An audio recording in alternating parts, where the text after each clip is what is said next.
Thank you. I very much appreciated the invitation to be here. And, Madam, I felt I am a sort of square peg in a round hole because my training is that of an orthopedic surgeon. I'm an orthopedic surgeon who has recently become very much interested in the world and climate change and the heating that we are seeing that is responsible for it. So I am going to talk to you on a short paper from one of my postdoctoral fellows.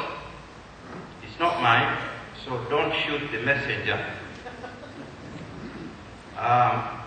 And what is important is to bring you to Africa this morning and for you to appreciate that we have already descended into problems because of global heating and the accompanying climate change. Now, this young man asked me to present a short paper on Lake Victoria. Lake Victoria is one of the largest freshwater bodies in the world. It is shared by 3 states, and we are already seeing things going wrong. Now, these effects of climate change and rising temperature and changes in rainfall are becoming very clear.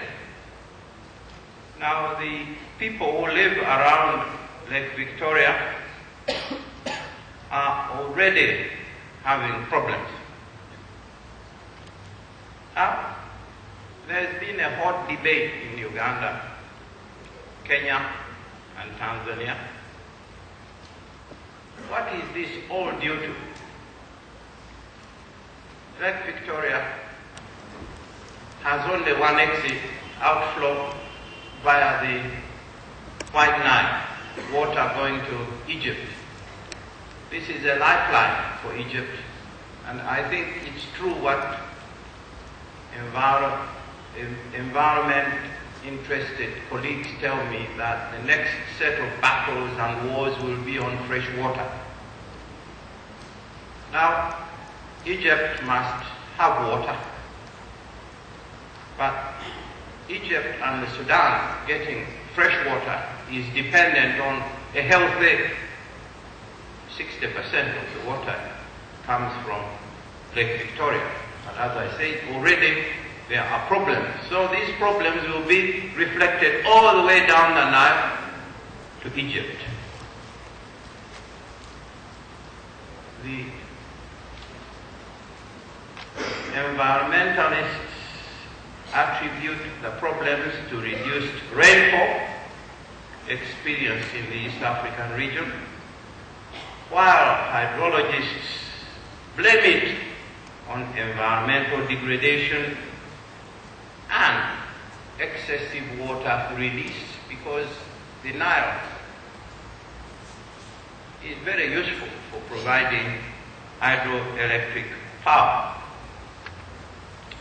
Now, climate where about 5 villages were buried and about 500 people lost their lives. The climate this year has been very strange.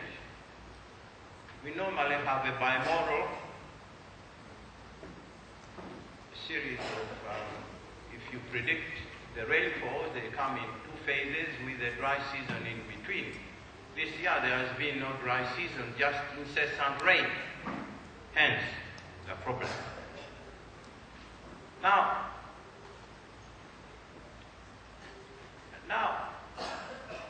the people who live in the area around the lake is about 68,000 square kilometers. people around the lake are about 193,000. And these people are involved in fishing, in agriculture, and industrial production. Now, increased fishing has, not surprisingly, resulted in rapid reduction in forest vegetation cover. Because you see, the fish you catch, if you are exporting it commercially to Europe, that is fine. It goes as fresh fish. But the local people in East Africa smoke fish, and to smoke fish you need firewood. Hence the forests are disappearing. Now, the unique ecosystem is now suffering. Now, as I've just said, this is one of the largest freshwater bodies in the world. It receives about 85% of the inflow through rain. Only 15% comes from the rivers.